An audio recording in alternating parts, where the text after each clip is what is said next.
بالله من الشيطان الرجيم. بسم الله الرحمن الرحيم.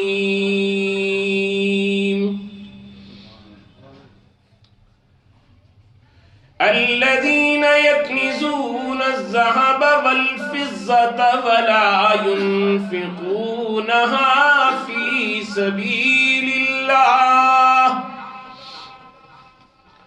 فبشرهم بعذاب أليم.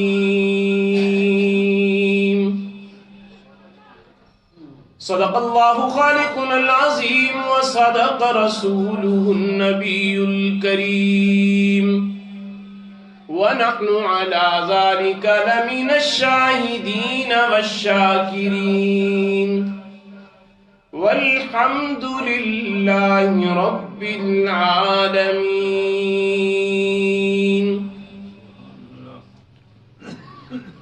تو نے پتھر میں کیڑے کو پالا، تو نے پتھر میں کیڑے کو پالا، خشک سبزہ زمین سے نکالا. تو نے پتھر میں کیڑے کو پالا، خشک زمین سے سبزہ نکالا. بحر و بر میں ہے تو، خشک و تر میں ہے تو، اے خدایا کس نے تیری حقیقت کو پایا؟ تیری رحمت کا ہر دم اجالا، تو نے گرتوں کو تو نے سنبھالا. تیری رحمت کا ہر دم اجالا، گرتے ہوں کو ہے تو نے سنبھالا. کس نے تیری حقیقت کو پایا اے خدایا؟ تو نہاں تیرا جلوہ عیاں، تو نہاں تیرا جلوہ عیاں، تیری ہستی کا منظر یہ جہاں. پھول میں مثل بو چھپ کے بیٹھا ہے تو، اے خدایا کس نے تیری حقیقت کو پایا؟ تو نے پتھر میں کیڑے کو پالا، خشک زمین سے سبزہ نکالا. سب حضرات عقیدت اور محبت کے ساتھ نماز والا درود پاک پڑھیں. اللهم صل على محمد وعلى آل محمد كما صليت على إبراهيم وعلى آل إبراهيم إنك حميد مجيد. اللهم بارك على محمد وعلى آل محمد كما باركت على إبراهيم وعلى آل إبراهيم إنك حميد مجيد. گرامی قدر سامعین، معزز حاضرین، بزرگوں، دوستوں اور نوجوان ساتھیوں،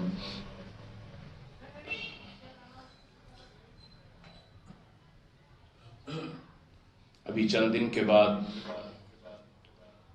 رمضان المبارک کا بابرکت باسعادت مہینہ شروع ہونے والا ہے.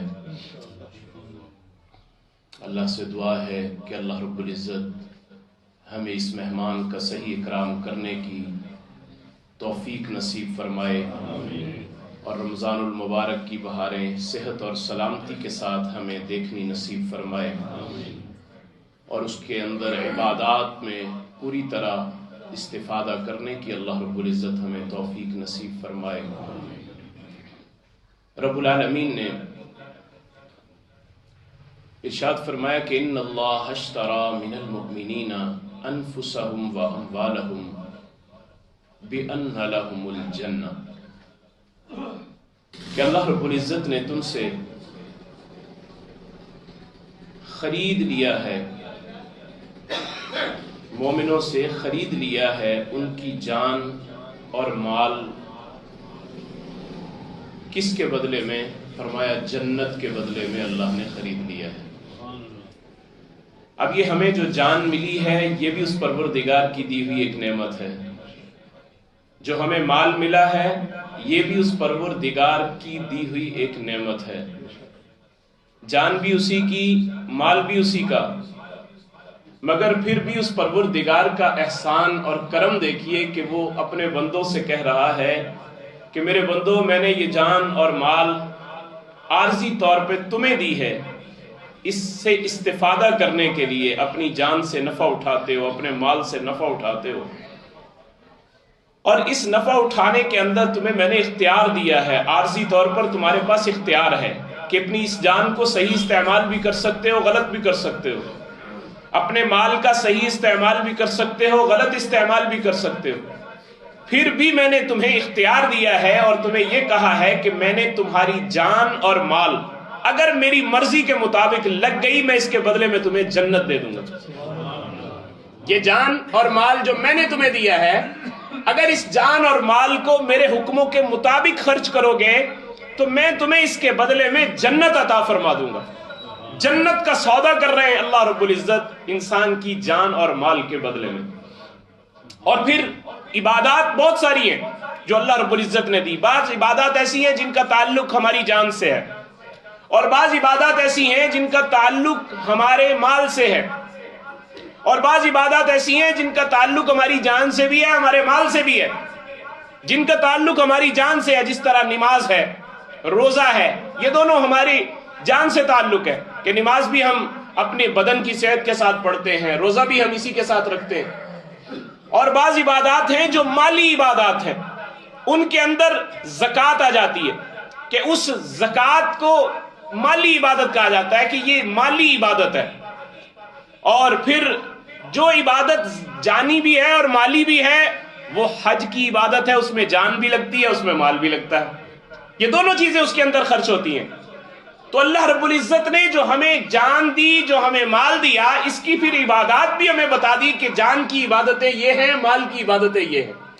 اور اگر تم نے مال، اللہ کے دیے ہوئے مال کو اللہ کی راہ میں خرچ کرنا ہے تو پھر اس کے لیے تمہیں بتایا کہ زکوٰۃ ہر بندے پر فرض نہیں ہوگی۔ زکوٰۃ کس پر ہوگی؟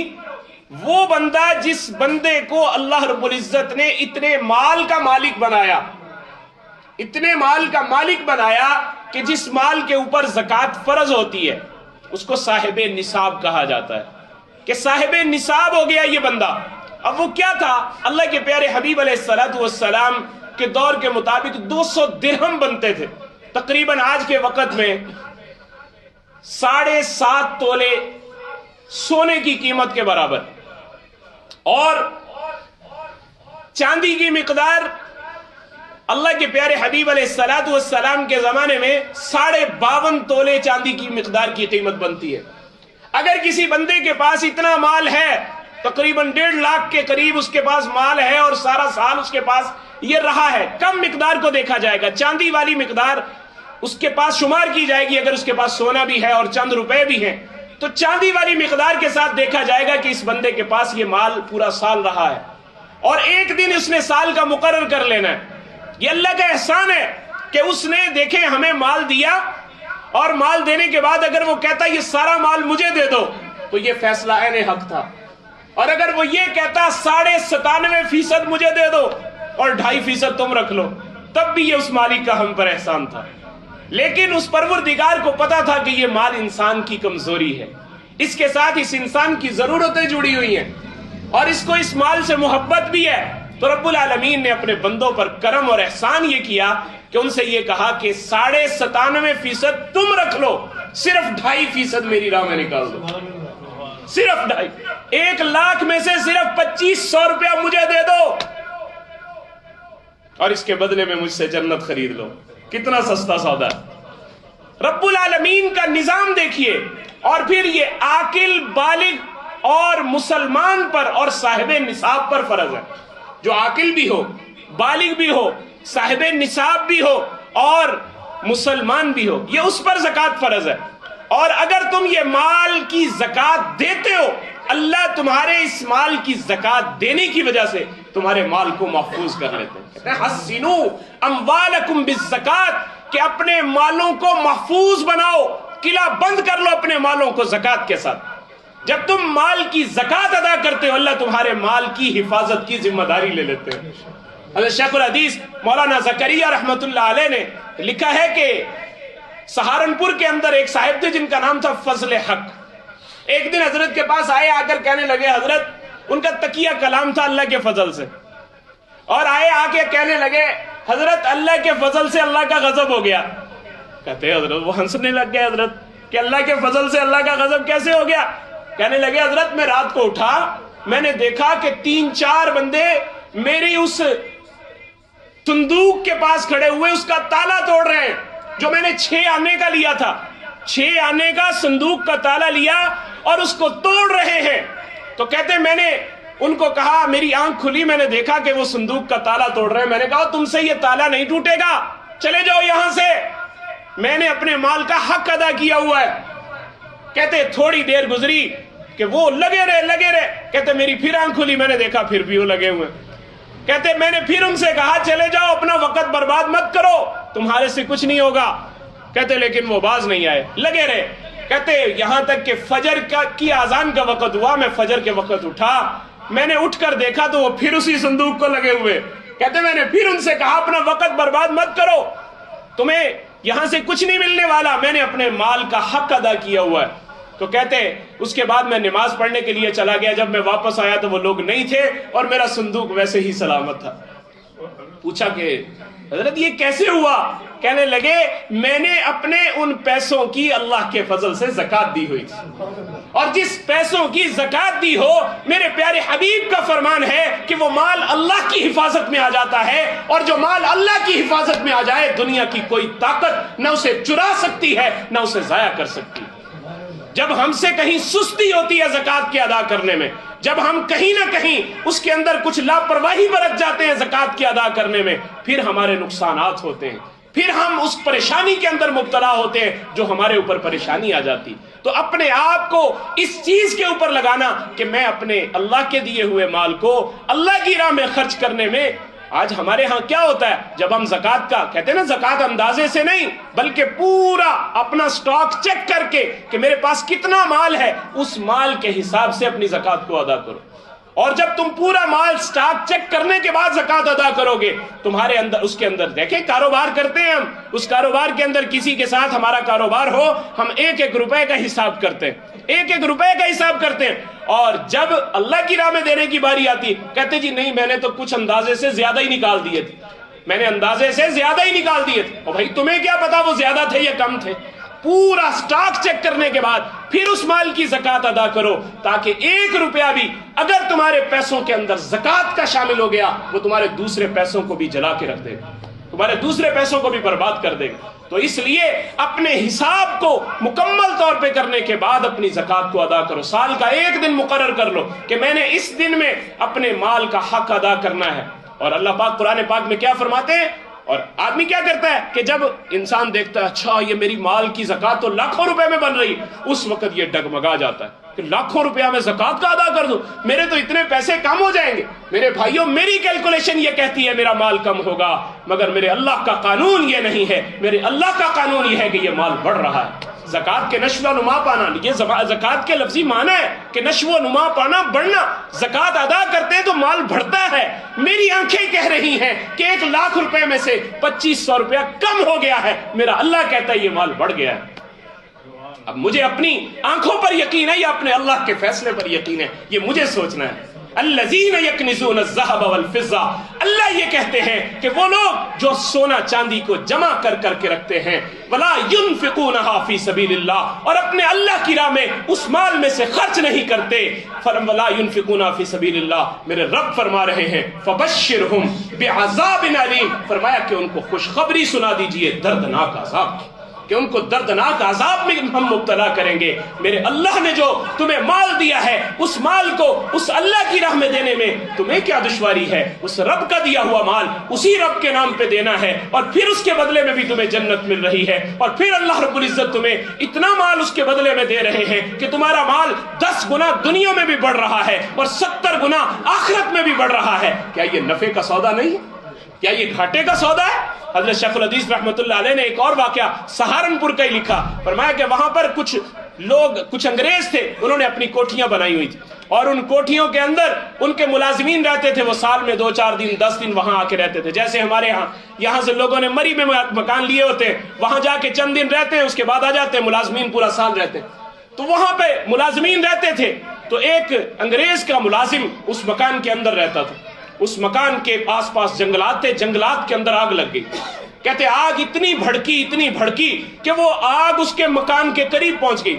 اب اس انگریز کا جو ملازم تھا اس نے دوڑ لگا دی، اور دوڑ لگا کر بھاگتا ہوا گیا اس انگریز کے پاس، اور جا کر اسے کہنے لگا کہ آپ کا مکان جل کے راکھ ہو چکا ہے، آپ کا مکان جل چکا ہے۔ اب وہ انگریز بیٹھا کچھ لکھ رہا تھا، اس نے اس کی بات کی طرف دھیان ہی نہیں دیا۔ وہ کافی دیر تک یہ بولتا رہا۔ اس نے پھر کہا کہ میں آپ سے کہہ رہا ہوں آپ کا مکان جل چکا ہے جس کے اندر میں رہائش پذیر تھا۔ اس نے پھر اس کی بات کی طرف کوئی دھیان نہیں دیا۔ جب اس نے تیسری بار کہا کہ آپ کا وہ مکان جل چکا ہے جس کے اندر میں رہ رہا تھا، میں آپ کو بتانے کے لیے آیا ہوں، پھر اس انگریز نے سر اٹھایا اور اٹھا کر کہنے لگا میرے مکان کو کچھ نہیں ہوگا، میرے مکان کو کچھ نہیں ہوگا۔ تو یہ پریشان ہو گئے، انہوں نے کہا مکان تک تو آگ پہنچ چکی تھی، ہوگا کیسے نہیں؟ اس نے کہا جناب جل چکا ہے، جا کے دیکھے۔ اس نے کہا چل میرے ساتھ۔ وہ ساتھ گیا، جا کے دیکھا کہ سارے مکان پیچھے کے جل چکے، اور اس کے مکان تک آ کے آگ بجھ گئی۔ حیران پریشان اس نے کہا یہ کیا معاملہ ہوا؟ میرے گھر تک تو آگ اسی وقت پہنچ چکی تھی جب میں آپ کے پاس گیا تھا، یہ آگ بجھ کیسے گئی؟ اس نے کہا میں مسلمانوں کے طریقے پر زکوٰۃ ادا کرتا ہوں اپنے مال میں۔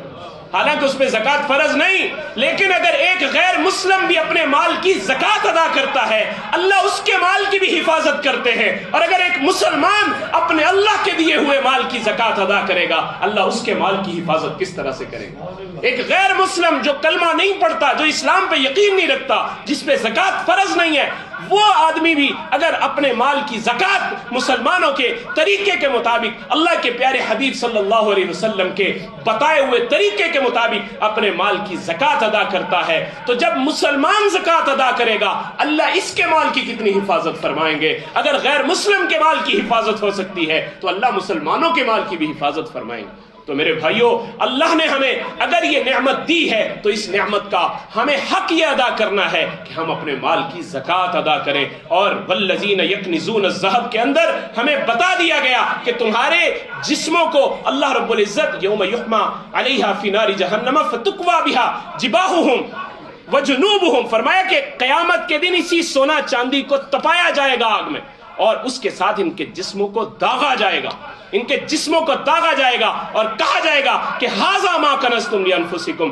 یہ ہے وہ مال جسے تم اپنے لیے جمع کر کے رکھتے تھے۔ آج یہ مال تمہارا تمہیں نفع نہیں دے رہا، بلکہ تمہارے لیے وبال جان بنا ہوا ہے، آج تمہارے لیے یہ پریشانی کا باعث بنا ہوا ہے۔ میرے بھائیوں، ہم نے قبر میں جب جانا ہے تو ہم نے مال ساتھ نہیں لے کے جانا، دنیا میں چھوڑ جانا ہے، اور پھر اس مال کے اندر اپنے اللہ کے حکموں کو کیوں حکم عدولی۔ یہاں علماء نے ایک اور نقطہ بھی لکھا، کہتے ہیں زکوٰۃ جس کو دے رہے ہو اسے یہ مت کہو میرے لیے دعا بھی کرنا، یہ مت کہو اس کو، اس لیے کہ اس کی مہربانی ہے وہ آپ سے زکوٰۃ لے رہا ہے، آپ کی مہربانی نہیں ہے کہ وہ آپ اس کو زکوٰۃ دے رہے ہو، آپ اس کو زکوٰۃ دے رہے ہو، اس کی مہربانی ہے کہ وہ آپ سے زکوٰۃ لے رہا ہے، اس لیے کہ آپ کے مال کو وہ پاک کر رہا ہے آپ کی زکوٰۃ لے کے، آپ کا مال پاک ہو رہا ہے آپ کے زکوٰۃ دینے کے ساتھ۔ اگر وہ آدمی آپ سے مال لے رہا ہے اور وہ آپ کے مال کو پاک کر رہا ہے تو یہ اس کی مہربانی ہے، آپ نے اس کو۔ حضرت عائشہ صدیقہ رضی اللہ تعالی عنہا اگر صدقہ بھی دیتی تھی نا کسی فقیر کو، دروازے پر اگر آنے والے سائل کو صدقہ بھی دیتی تھی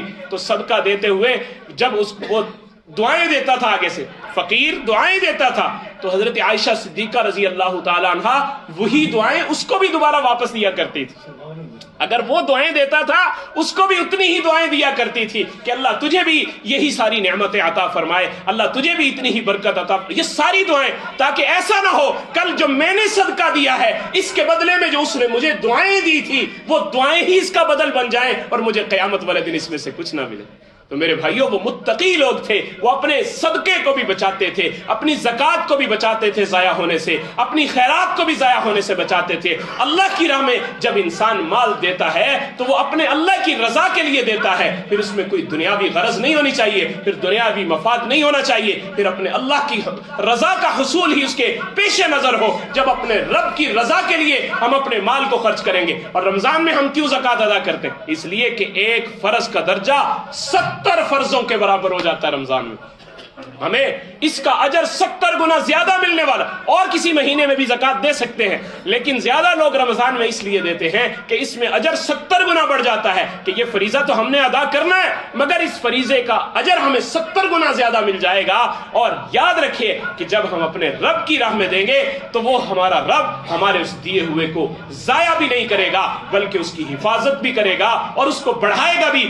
دنیا میں بھی اس کا اچھا بدلہ اللہ ہمیں عطا فرمائیں گے، اور آخرت میں بھی اللہ رب العزت ہمیں اس کا اچھا بدلہ عطا فرمائے۔ کہتے ہیں نا، جب کوئی قوم زکوٰۃ روک لیتی ہے اللہ ان لوگوں کے مال کی حفاظت روک لیتے ہیں، اور جو لوگ نماز کے اندر سستی شروع کر دیتے ہیں، حدیث پاک میں آتا ہے جو لوگ نماز کے اندر سستی شروع کر دیتے ہیں اللہ مرتے وقت ان سے کلمہ طیبہ روک لیتے ہیں، آخری وقت ان کو کلمہ نہیں ملتا جو نماز میں سستی کر دے۔ میرے بھائیوں، یہ زندگی بڑی عارضی اور فانی سی ہے، اپنی نمازوں کا اہتمام، اپنے مال کا پورا حق ادا کرنا، اس چیز کا اہتمام۔ اور کہتے ہیں جو قوم دعا روک لیتی ہے اللہ اس کی قبولیت روک لیتے ہیں۔ اپنے اللہ سے ہم دعائیں مانگنا نہ چھوڑیں، یہ نہ دیکھیں کہ یار مجھے کون سا میری کوئی دعا قبول ہو رہی، نہیں، مانگتے رہیں۔ پتہ نہیں کون سی گھڑی ایسی ہے جو اس رب کی بارگاہ میں قبولیت کی گھڑی ہو، آپ نے مانگا اور ادھر اللہ کے ہاں قبول ہو جائے اور آپ کا بیڑا پار ہو جائے۔ اللہ سے دعا ہے اللہ مجھے بھی اور آپ کو بھی ان باتوں کو سمجھنے کی اور اس پر عمل کرنے کی توفیق نصیب فرمائے۔